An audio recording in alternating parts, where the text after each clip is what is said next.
He brought China together, built a massive empire, and ruled with fierce power. Qin Shi Huang, China's first emperor, was both a visionary architect of civilization and one of history's most controversial tyrants. He standardized currency, built massive infrastructure, and created a unified Chinese identity. But his legacy is also marked by ruthless executions, book burnings, forced labor, and a desperate search for immortality. So who was Qin Shi Huang really, a nation builder or a brutal dictator? Before Qin Shi Huang's rule, China was divided into competing kingdoms during the Warring States period, one of the most violent eras in Chinese history. Constant warfare, shifting alliances, and political chaos dominated the region. Born as Yin Zheng in 259 BCE, he inherited the throne of the Qin state at just 13 years old. At first, powerful ministers ruled in his name, but young Zheng was determined to seize real authority. By his early adulthood, he eliminated political rivals, consolidated control, and began planning something never attempted before: the total unification of China. But Yin Zheng's rise to power wasn't just about conquest. His vision would reshape China's identity forever, and his methods would terrify both enemies and his own people. Between 230 BCE and 221 BCE, Qin launched a series of brutal and highly strategic military campaigns against rival states including Zhao, Chu, Han, Wei, Yan, and Qi. The Qin army was revolutionary. They used advanced weaponry, strict military discipline, and efficient logistics. Their battlefield strategies overwhelmed opponents who had fought each other for centuries. In 221 BCE, Yin Zheng declared himself Qin Shi Huang, meaning first emperor of Qin. This moment marked the birth of imperial China, but conquering China was only the beginning. What Qin Shi Huang did next would permanently transform Chinese civilization and solidify his reputation as both a visionary reformer and ruthless tyrant. Qin Shi Huang introduced sweeping reforms that created a unified Chinese state.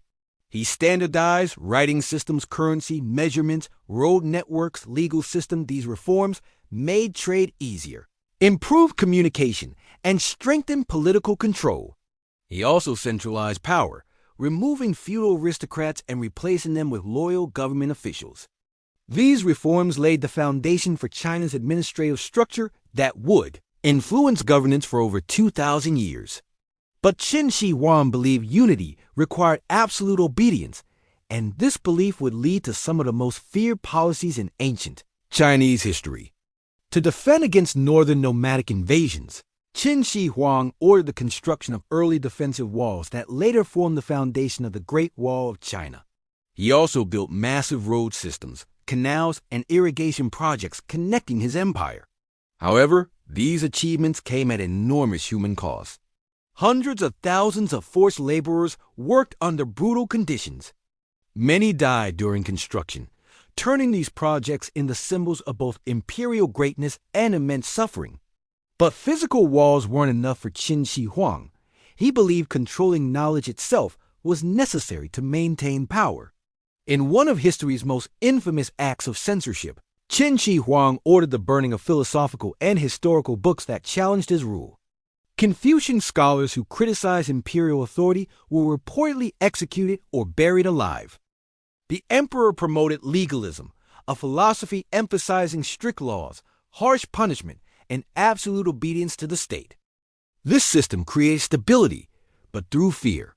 Yet despite ruling through fear and control, Qin Shi Huang feared one enemy he could never conquer: death itself. Qin Shi Huang became obsessed with achieving immortality. He funded expeditions searching for magical elixirs and mythical islands believed to hold eternal life secrets. Ironically, historians believe he consumed mercury-based potions prescribed by court alchemists, substances that may have accelerated his death. Meanwhile, he prepared for the afterlife by constructing one of the most extraordinary burial sites ever discovered, guarded by the Terracotta Army, a life-size army of thousands of soldiers, horses, and chariots. But despite preparing an empire for eternity, Qin Shi Huang's death would trigger chaos that nearly destroyed everything he built. Qin Shi Huang died in 210 BCE during a journey across his empire. After his death, political conspiracies erupted inside the imperial court. His weak successor failed to maintain authority. Within only a few years, massive rebellions broke out across China. By 206 BCE, the Qin Dynasty collapsed, one of the shortest yet most transformative dynasties in Chinese history. Despite his empire collapsing quickly, Qin Shi Huang's influence would shape Chinese civilization for thousands of years. Historians remain divided about Qin Shi Huang. Some view him as a brutal dictator responsible for immense suffering. Others credit him as the architect of unified China. His reforms created centralized governments, standardized culture, and strengthened national identity, foundations still visible in modern China. His rule demonstrated how power, ambition, and fear can shape civilization itself. Qin Shi Huang's story reminds us that history's greatest leaders often leave complex legacies, blending innovation with tyranny, unity with sacrifice. His empire fell, but his vision of a unified China survived for millennia. If you want to explore hidden history, global empires, and powerful rulers who shaped civilization, subscribe to InfoTalkings. Because history isn't just about the past, it explains the world we live in today.